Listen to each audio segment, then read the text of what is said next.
January 1864. The American Civil War was now nearly 3 years old. Those who had believed that the fight between the North and the South would be settled in one set-piece battle at Bull Run in 1861 had been proved cruelly wrong.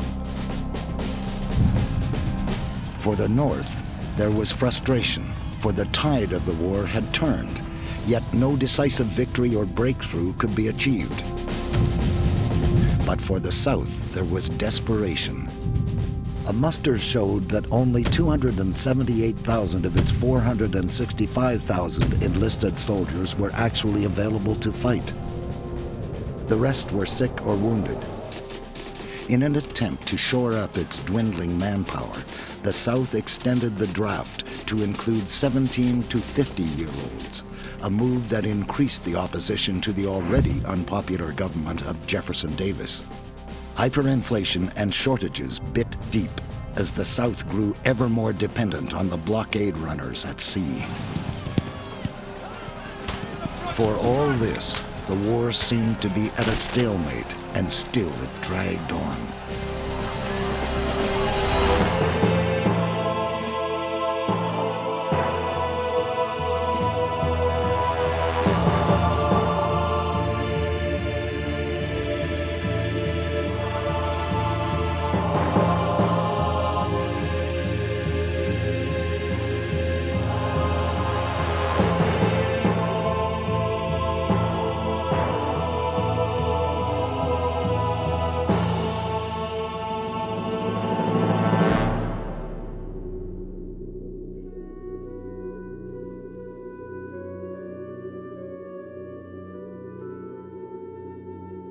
The South could no longer go on the offensive, on the strategic offensive. The foray into Pennsylvania that culminated with the Battle of Gettysburg is the last time that any Confederate army is going to be able to strike into Northern territory. It had lost too many men during 1863. The strategy now is to defend as much Confederate territory as possible and hopefully break the will of the Northern people to continue the war. The best thing for the Confederacy would have been a brisk defeat in the summer of 1864. They could not have done any better than they already had. They were a lost cause. Why fight a total war? Why allow the South to be ravaged by two armies when it would have been so much simpler to just give it up?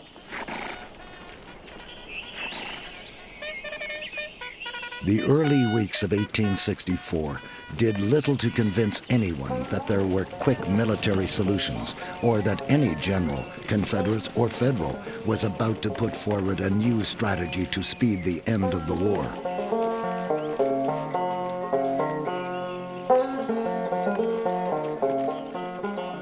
Ever since the exhausting campaign had begun, Abraham Lincoln had struggled to find the right man to command the premier Eastern Army.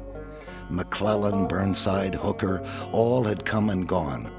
George Meade still commanded the Army of the Potomac, but his failure to aggressively pursue the Army of Northern Virginia after the Battle of Gettysburg had left a bad impression on the president. But now Lincoln believed he had at last found the man he was looking for. Politically, 1864 would be an election year, and Lincoln was fighting a rearguard action against some members of his own party. The radical wing had issued a private circular which actually made it into the newspapers. It was called the Pomeroy Circular.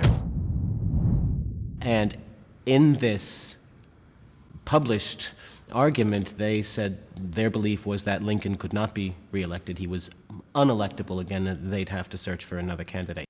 Lincoln had been saddled with overconfident commanders, incompetent commanders, officers who were not willing to fight, people who were too cautious.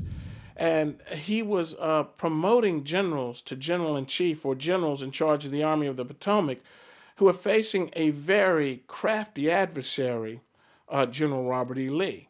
What he needed was someone who was just as much of a gambler, a risk taker as Robert E. Lee, someone who was just as determined and crafty as Robert E. Lee, and he found this in the victor of Vicksburg.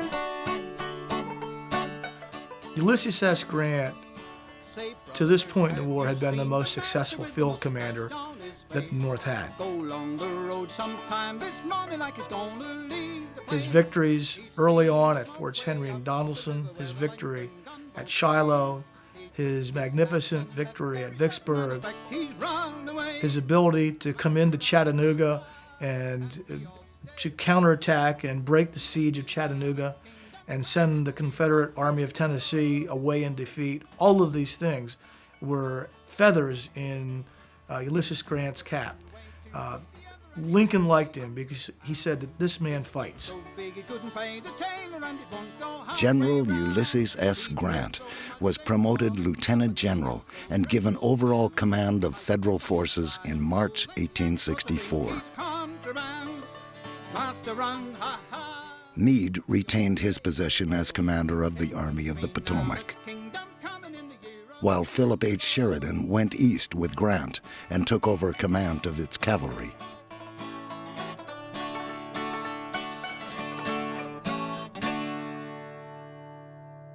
Grant's plan for victory when he becomes general-in-chief in 1863 is to pin down the Army of Northern Virginia and destroy it.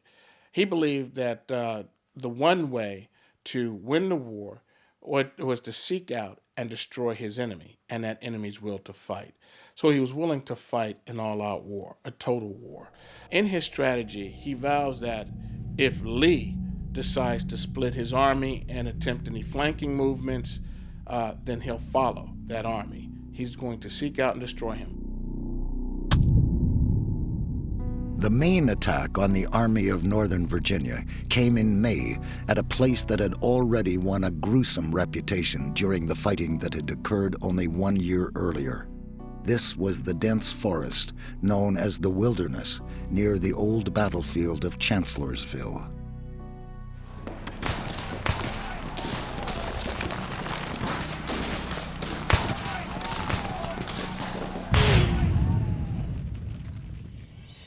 The chaotic nightmare of the battle in the thick woods, where the choking smoke made it almost impossible to see, can hardly be imagined. Men, sometimes entire units, got lost.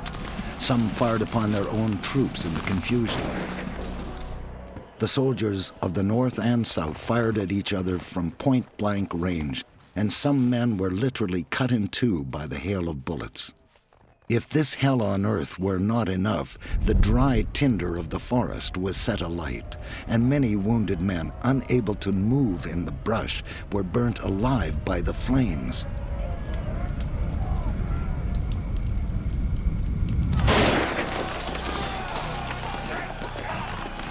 Despite the desperate ferocity of the fighting, neither side was able to gain victory.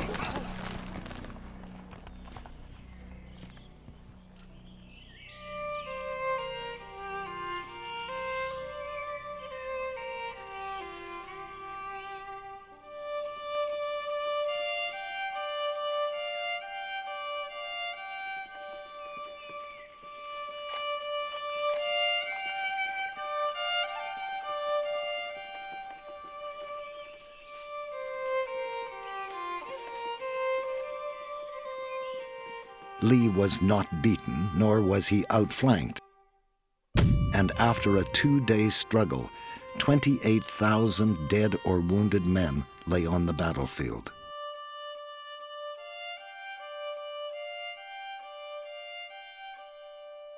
This was almost 20% of those who had taken part. This time, the Union commander was not prepared to sit back and lick his wounds. "I will fight it out on this line if it takes all summer," Grant had told Lincoln. And he was as good as his word. He marched with his army towards Spotsylvania Court House, some 12 miles southwest of Fredericksburg, where Lee, who had anticipated the move, was waiting for him. By 1864, after years of enduring aimed rifle fire from the rifled mini musket, and by 1864 you're starting to see magazine-fed rifles as well, first thing everybody does is start digging. And at Spotsylvania Court House we see the emergence of trench warfare to make incremental gains rather than breaching the enemy's defense in a single mad rush. At Spotsylvania, the Confederates had constructed an impressive set of earthwork defenses that must have looked impenetrable to the Union troops. From May 10th to the 19th, these earthworks were to be the scene of particularly vicious combat. The names given to parts of them, the Mule Shoe and Bloody Angle, have endured as reminders of the new depths of savagery reached on one grim day, May 12th, 1864. Well, the Battle of Spotsylvania actually lasted almost a month, but that day, the 12th of May, was certainly one of the bloodiest days of the war, and that was when the Army of the Potomac, all 20,000 men, stormed the Confederate defenses and charged into the belly of Lee's army. And from the southern viewpoint, it was like this huge wall of blue bearing down on them.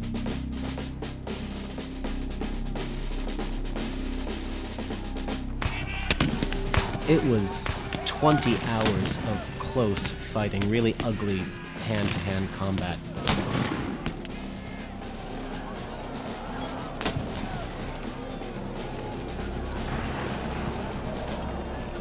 There was an oak tree there, 2 feet thick, which was actually cut down by a hail of bullets coming from 2 different directions. Much the same way as Lee's army was cut in two for a while before they were able to get some reinforcements and push the Federals back. But the stump of that oak tree was put on display later at the World's Fair and sent to the Smithsonian Institution in Washington, and it's still on display now. It's a symbol of the ferocity of the Civil War and that battle in particular. The casualty figures from Spotsylvania defy belief. 14,000 men had been killed. 16,000 more were wounded. In just a few hours of grim slaughter, the entire area had been turned into an enormous graveyard, where the bodies of the dead lay together with the wounded and dying in the torrential rain that came to drench the battlefield. I said that the rain seemed to be trying on nature's behalf to wash away the bloodstains that the so-called civilized human beings were spilling on the surface of the earth. In that horrible rain at the Bloody Angle, the Union was able to just keep on pouring people against the rebel fortifications. And Lee was still able, by dint of being properly dug in, to hold out for a very long time. While this carnage at Spotsylvania was taking place, Sheridan was making progress to the rear of Lee's position, where he began to pose a serious threat to Richmond. Sheridan orchestrated a campaign of destruction that saw railroads ripped up, supplies destroyed, supply lines cut, and telegraph lines torn down. On top of all this, Sheridan claimed a famous scalp at the Battle of Yellow Tavern, where the legendary Confederate cavalryman Jeb Stuart, a Southern icon and hero, was killed. Jeb Stuart was the last of the Cavaliers, and he was nothing if not conspicuous. He'd ride around with this huge billowing silk-lined cape, and he had this sort of lush plumed slouch hat. And he made a very inviting target. His uniform was always getting snipped by bullets, and I think at one point he actually had his mustache shot off his face, or half of it. Straight out of a Bugs Bunny cartoon, really. So that day at Yellow Tavern, one of his aides warned him that he was too exposed, and Stuart said, nonsense. There's no danger here. And he rode to the front of his lines and was firing his pistol into the air. to encourage his men, and he caught a bullet in the belly from one of George Custer's sharpshooters. James Earl Brown Stewart would die in his home state of Virginia at the Battle of Yellow Tavern, attempting, as he always does, to disrupt the federal lines and to cause havoc amongst federal troops. This time, however, his forces are overwhelmed, and Union cavalry, using quick-firing carbines, as well as Union infantry, catch his troopers in the open. He dies, as he lived, fighting with pistol in hand. Meanwhile, in the battle of wits between Grant and Lee, the scene had moved to a small crossroads near the Chickahominy River called Cold Harbor. This was to be yet another small, insignificant point on the map that would achieve bloody infamy. For despite the maze of defensive earthworks that confronted Grant and his troops when they arrived on the 31st of May, the Union commander was determined to mount an all-out attack. Grant was in hot pursuit of General Lee, carrying out his strategy of trying to pin down and destroy those Southern forces. However, when he catches up with Lee at Cold Harbor, he finds that Lee has his troops entrenched behind strong fortifications. There were a couple of delays in transportation that allowed this to happen. Therefore, Grant has two options. One, he could sit and wait and even possibly attempt to flank. Two, he could attack. Grant, being the risk taker that he is, decides that he would use a large charge, one momentous charge, to try to crack the Confederate lines. He should have learned by Lee's mistake at Gettysburg that this would be disastrous.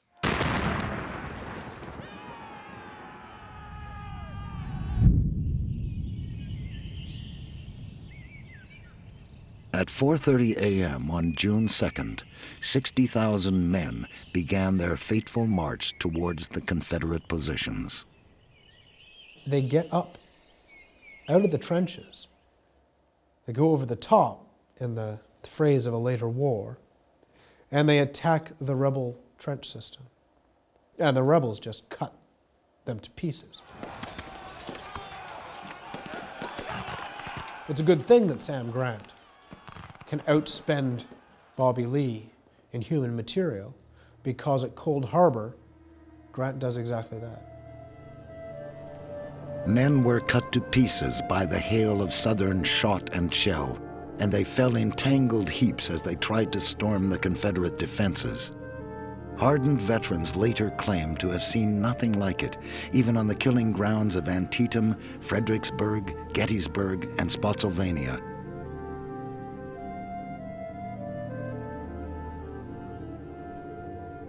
It was not war, wrote one Confederate soldier, it was murder.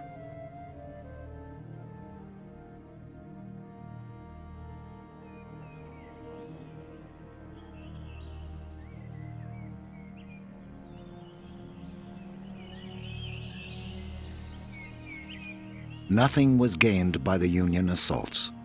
Although Grant wrote after the war how much he regretted ordering the attack, he seems to have had no doubts at the time, for he certainly entertained the idea of a second assault.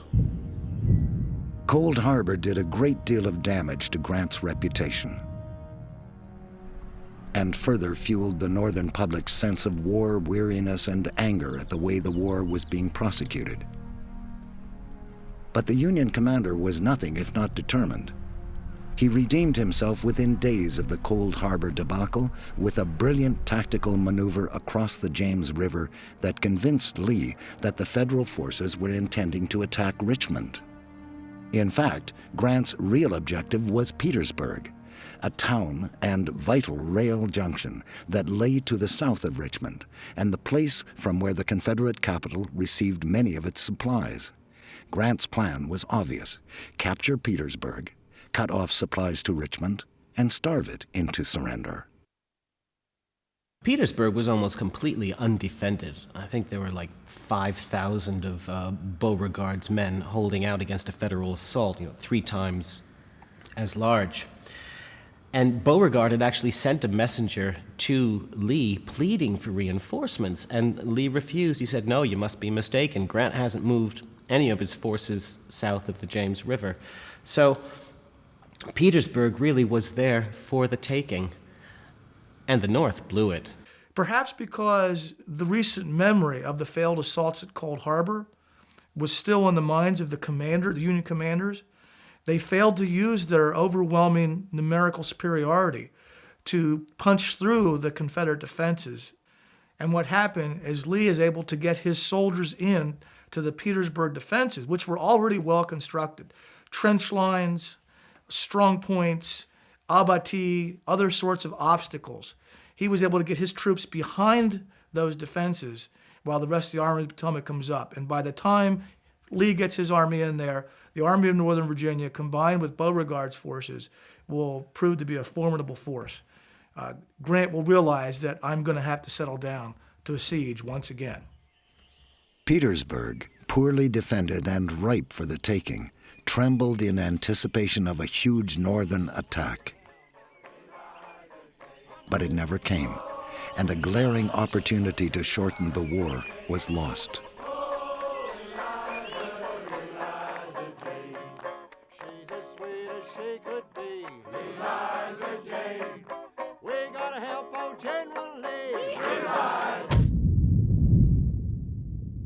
If the beleaguered President Lincoln thought that matters could get no worse for the North, he was wrong.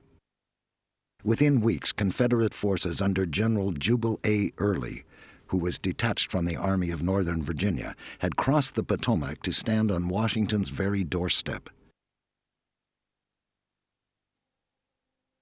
Early had come from the Shenandoah Valley, where all attempts to defeat the Southern forces had failed. But Early's Confederate army was small, perhaps some 15,000 men, and it had no hope of overwhelming Washington, let alone holding it. So Early took his troops back into Virginia, but not before part of his raiding force burnt down the Pennsylvania town of Chambersburg, an act of retribution for similar acts in many parts of the South.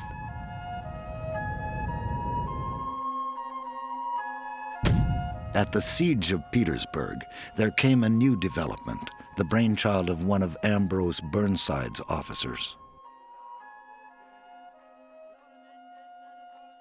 A long tunnel was dug under the Confederate positions. It was packed with nearly 4 tons of gunpowder and intended to blow everything and everyone above it to smithereens. Then Northern troops would storm what remained of the Southern lines.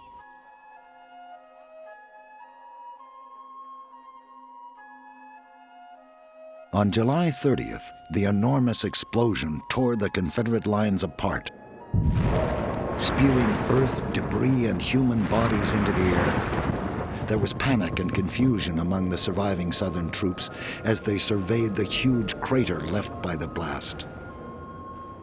Tragically, Phase 2 of the operation did not proceed so smoothly. In fact, it was to provide the war with another of its great, costly disasters. It took a month to dig 500 yards across no man's land and put 4 tons of dynamite into the mine that went under the rebel line. An entire regiment disappeared into the earth when the Union blew that mine. And the Union charges into that breach. And they get to the rim of the crater, they are as stupefied and as in awe as the Confederates. About 300 Confederate soldiers have been blown to smithereens. There's body parts lying all around. There's a 30-foot deep hole in the ground. These soldiers basically just mill around.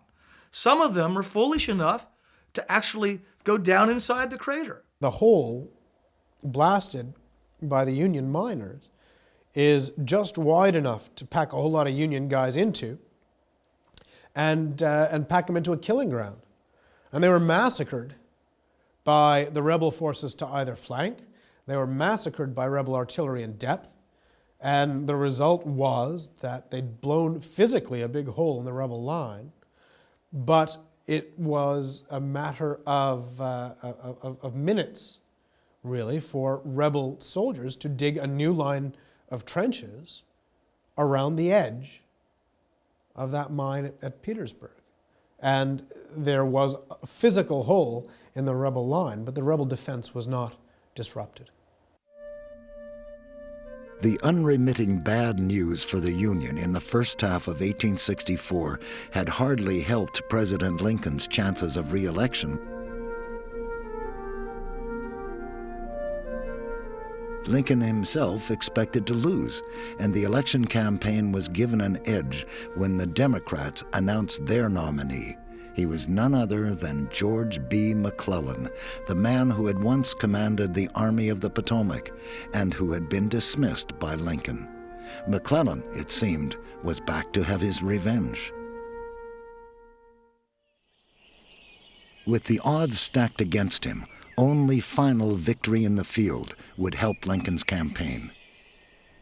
Renewed hope for this came in the formidable shape of William T. Sherman, who was appointed and ordered by Grant to take the prize of Atlanta, Georgia.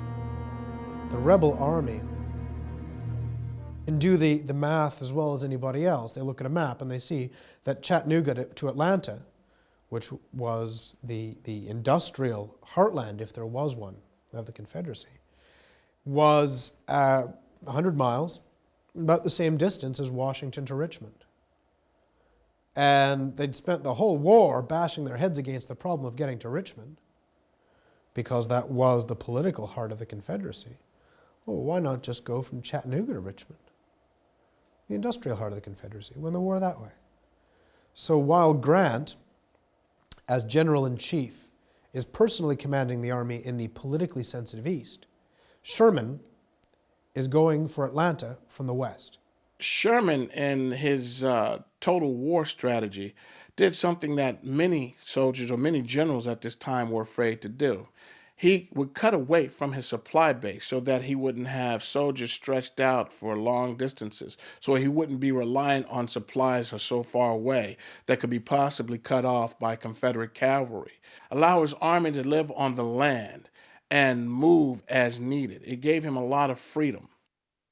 The rebels' strategy for dealing with Sherman's advance towards Atlanta is essentially to give him enough rope to hang himself. Let him come, let him come, let him come. He'll make a mistake and we'll destroy him. But he never makes the big mistake.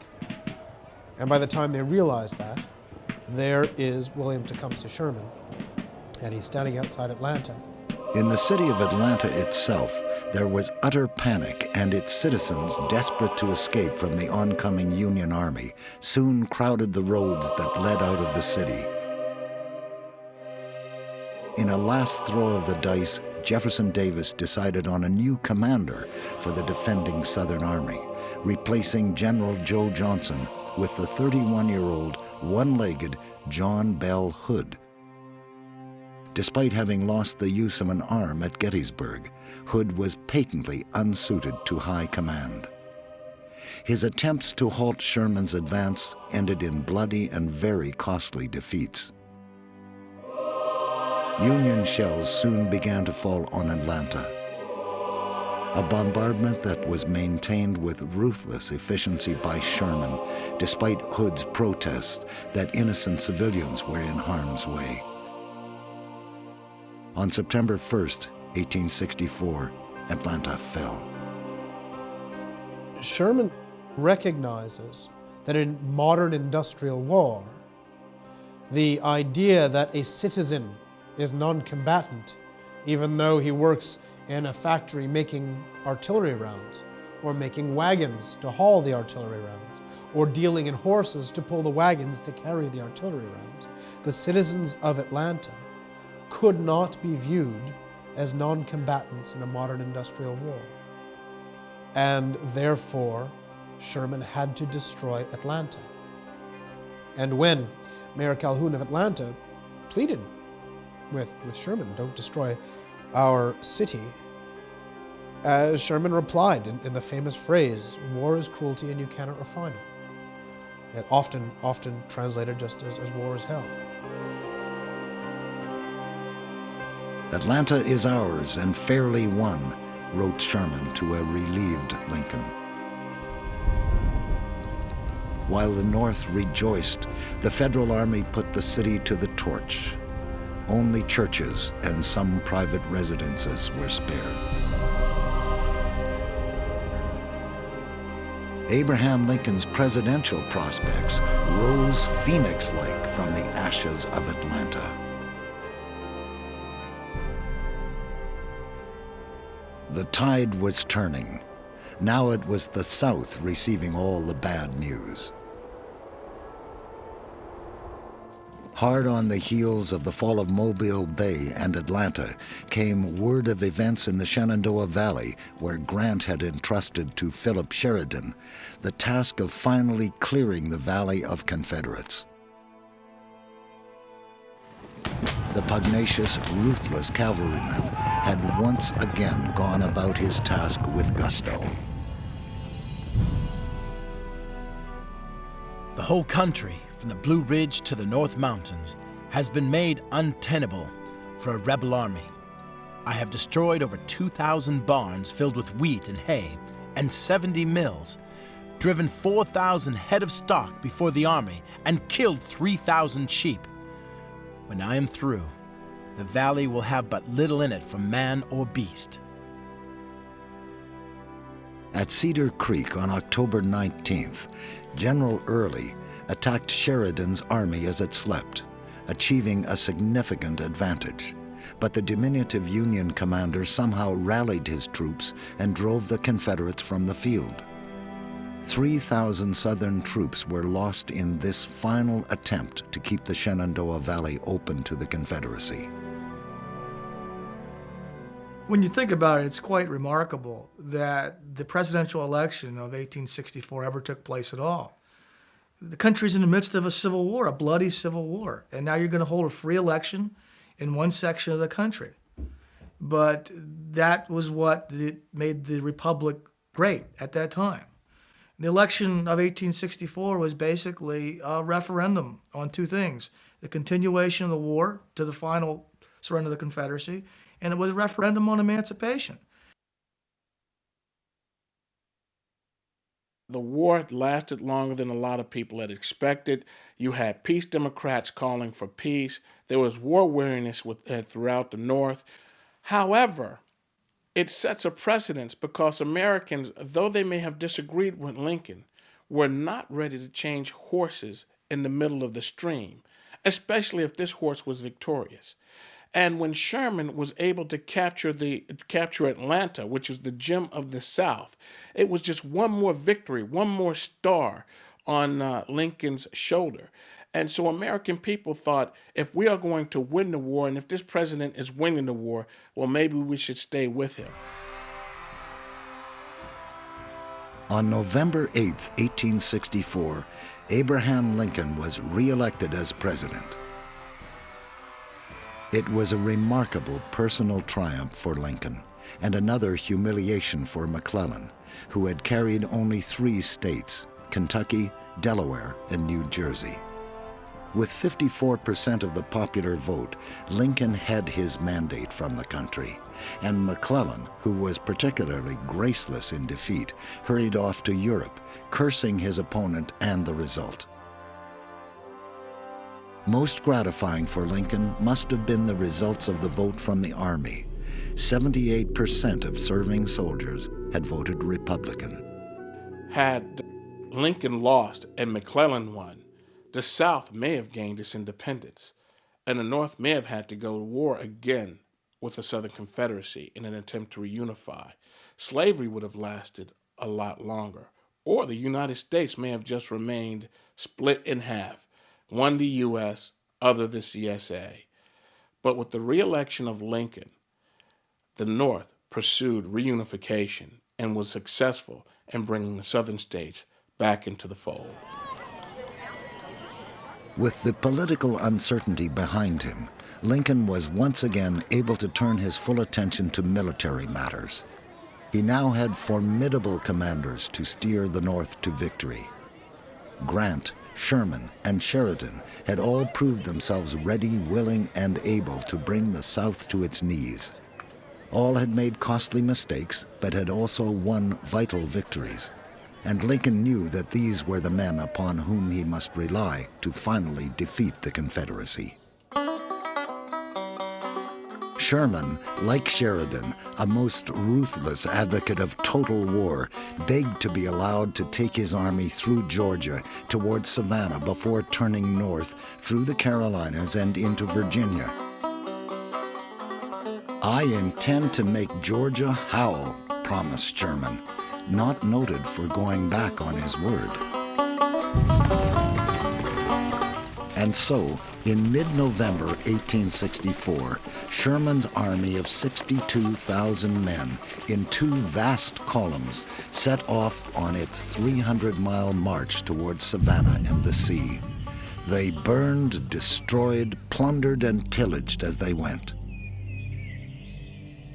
"We destroyed all we could not eat, burned their cotton and gins, spilled their sorghum, burned and twisted their railroads, and raised hell generally," wrote one Union soldier. One plantation owner who was left with nothing after Sherman's army had moved on remembered, "They came on like demons." The end result of Sherman's destructive war that he's waging on the Southern people is that it demonstrates to these people that their governments, their state government and the Confederate government, Richmond, is not upholding one of its important missions, which is to protect them. Women who live in those areas and whose husbands are off fighting the war with the Confederate armies are writing letters saying, you know, the Union vandals have come through and destroyed the farm, have taken our food, you know, we have nothing to eat. And what will happen is that men will begin to desert in large numbers to go home and to defend their families. It makes Jefferson Davis look particularly impotent. He's having a difficult time controlling the governors of some of the southern states, in particular Georgia and North Carolina. He's going to have a much tougher time after Sherman's march. But by this time, the end of the Confederacy is in sight anyway. Meanwhile, John Bell Hood did his best to distract Sherman by invading Tennessee.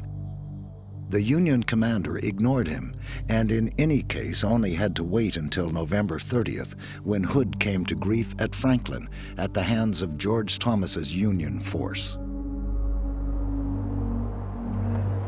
Here, more than a quarter of Hood's once proud Army of Tennessee was killed or wounded, and the remainder was scattered in confused defeat. 6 Confederate generals were killed, including Patrick R. Cleburne, known in the Southern Army as the Stonewall of the West. Although there was no doubting Hood's devotion to the cause, "Better to die 1,000 deaths than to submit to live under you," he had told the North. The gamble to place him in command had failed. At the Battle of Nashville on December 15th, the Army of Tennessee was virtually destroyed, and within weeks, Hood tendered his resignation. Sherman estimated that he'd caused about $100 million worth of damage on that march. So when the shortages really began to hit the Confederacy, that's when Southern morale went into its final decline. Certainly the Confederate officer of ordnance, the secretary of the chief of ordnance, was saying that there was no money in the treasury. There was no food to feed Lee's army. He couldn't find any troops to chase Sherman anywhere. The money had run out. And meanwhile, Lincoln was telling his Congress that his resources were unexhausted and, in fact, inexhaustible. As long as Robert Lee could himself oppose anyone trying to get into the heartland of the Confederacy, as long as the Western theater was far away, far from the day-to-day concerns, certainly of Richmond, it was possible for the Confederacy as a body politic to pretend that they could be defended and they could be preserved by the military genius of Robert E. Lee. But as Grant came crushing down from the north through Virginia, and as Sherman came roaring through the south, from the west, through Georgia, marching to the sea, it was demonstrated quite clearly to the Confederacy that as a state they could not survive against the United States. On December 21st, Savannah fell to Sherman's army. "I beg to present you as a Christmas gift," he wrote to a delighted Lincoln, "the town of Savannah, with 100 heavy guns, plentiful ammunition, and 25,000 bales of cotton."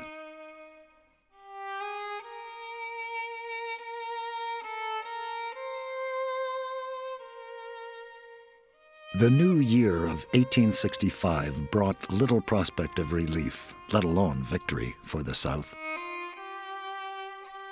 Its army was a pitiful sight, down as it was to less than 200,000 ill-fed and badly shod troops. The weather was freezing, and soldiers, many of whom were receiving heart-rending letters telling of the hardships at home, were deserting at a higher and higher rate. Soon the Confederate Congress had passed a law that earlier in the war would have been considered unthinkable. It provided for the arming of slaves for the defense of the Confederacy. Although they were promised their freedom in return, few slaves took advantage of an offer made by a dying government whose individual states had seceded 4 years earlier, primarily to protect the right of their citizens to own slaves.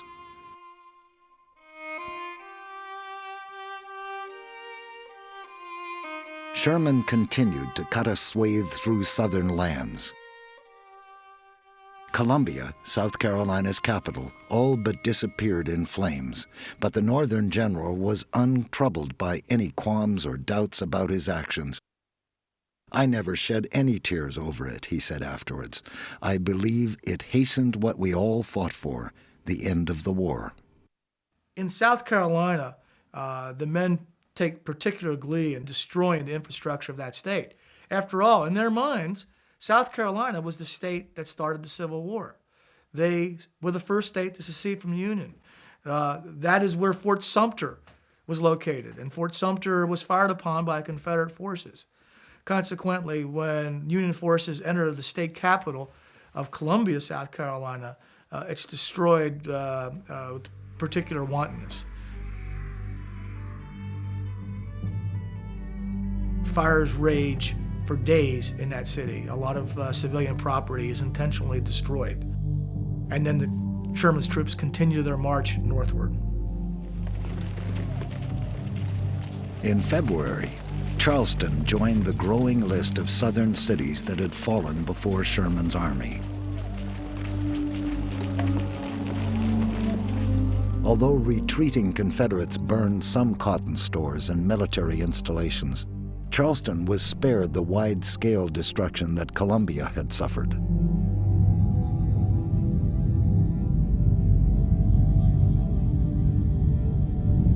And still, the politicians in the South, most noticeably Jefferson Davis, declined to give up the fight. Peace deals were talked about, but Davis insisted that the independence of the South and the preservation of slavery were to be part of any settlement. Inauguration Day fell on March 4th, 1864. Lincoln's speech was once again eloquent and elegant in equal measure. "With malice toward none, with charity for all, with firmness in the right, as God gives us to see the right, let us strive on to finish the work we are in, to bind up the nation's wounds, to care for who shall have borne the battle, and cherish a just and lasting peace among ourselves and with all nations." Listening intently in the audience was a man who would very soon leave his own indelible mark on the nation's history. He was the actor John Wilkes Booth. Meanwhile, Grant, Meade, and the Army of the Potomac were still besieging Petersburg. Lee had been made overall commander-in-chief of the Confederate forces in February 1865, but his was a hopeless task.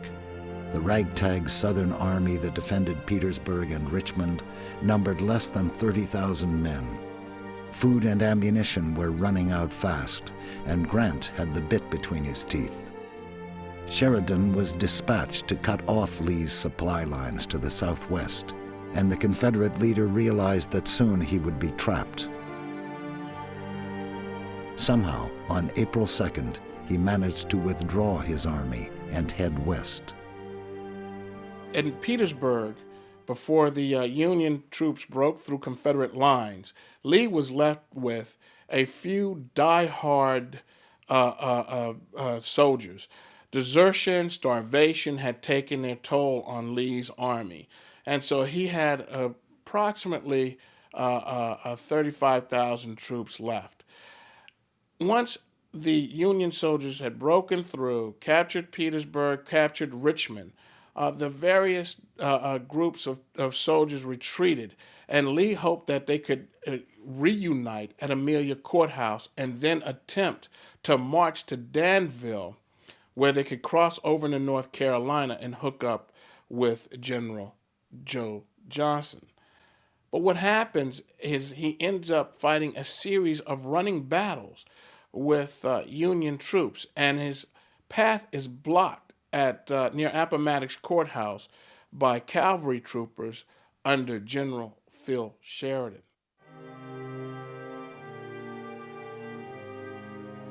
At this point, he doesn't run. Petersburg was now in Union hands, and the following day, on April 3, 1865, Richmond, the Confederate capital, also fell. The government of Jefferson Davis was not there to witness the historic moment, of course. They had fled when the news from Petersburg came through.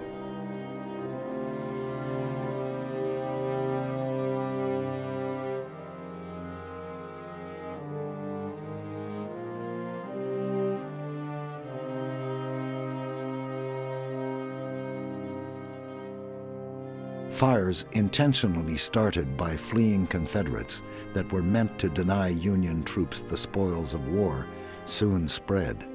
Only the hard work of the advancing Union soldiers, troops of General Godfrey Weitzel's all-African-American 25th Corps, saved the city from complete destruction.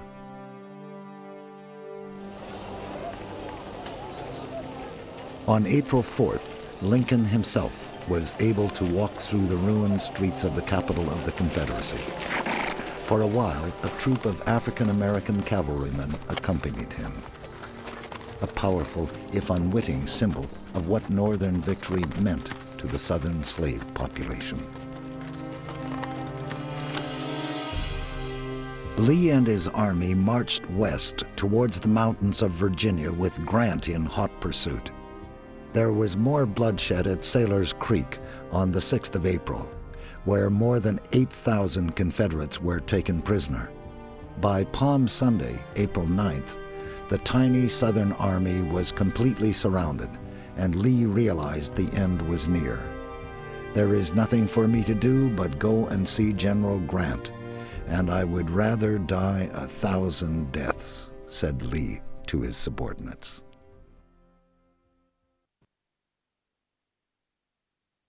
The two men met in a now famous scene in the home of Wilmer McLean at Appomattox Court House in Virginia.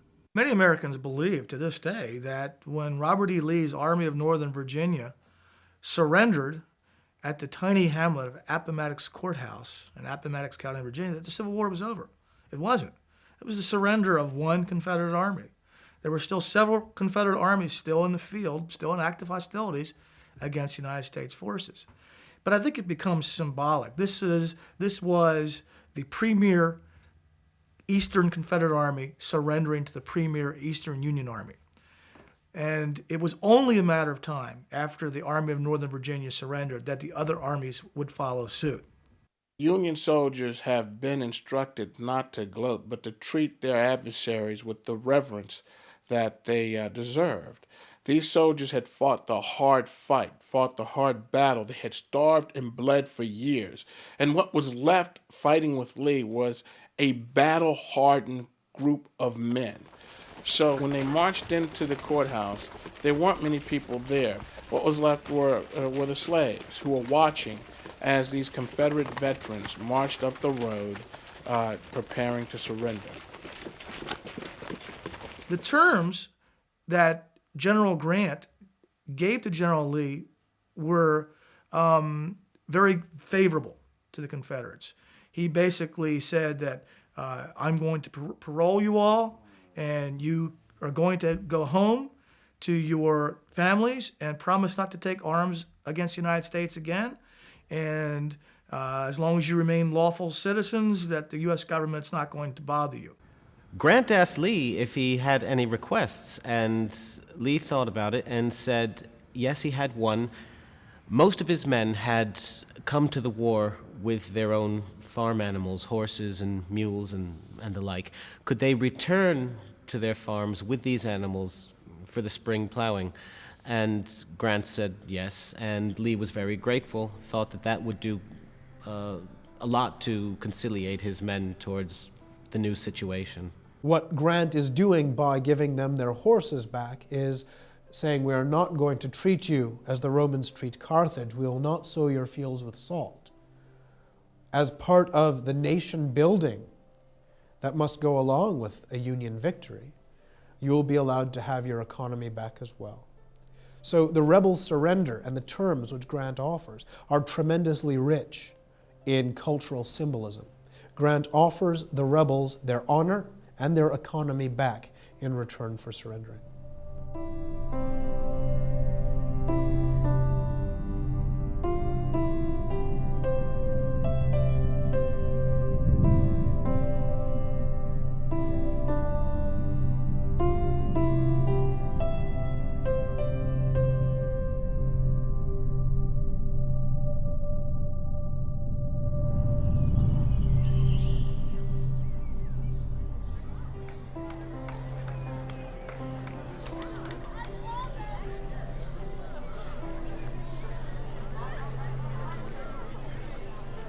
And so, the American Civil War, the Great Rebellion, was finally at an end.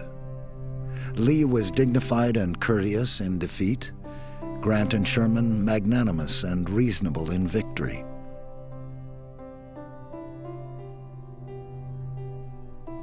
The South had been decimated.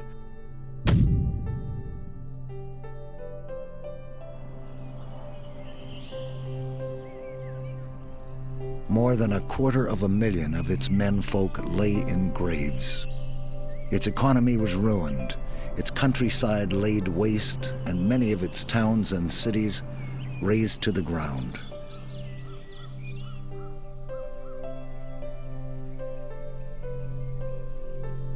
For the entire region, a way of life had been ended. The South had fought hard for what it believed, but eventually it had been dragged kicking and screaming into a union it despised and now resented. The road to recovery would be long and painful for a once proud nation.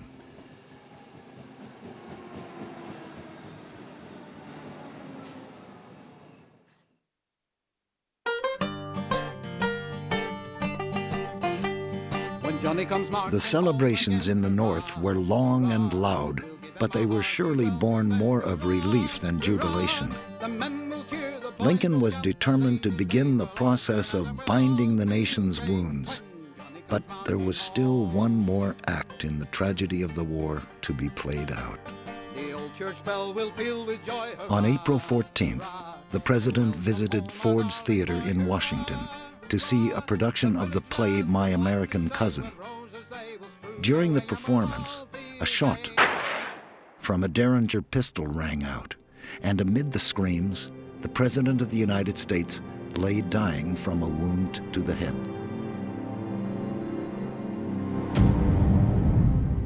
The gun had been fired by John Wilkes Booth, a disgruntled actor and self-styled Southern patriot.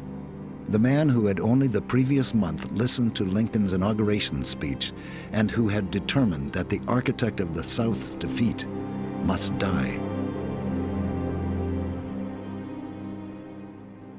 Lincoln's name was the most famous of the 620,000 names of those who died during the American Civil War. The nation had seen nothing like it before and has known nothing like it since.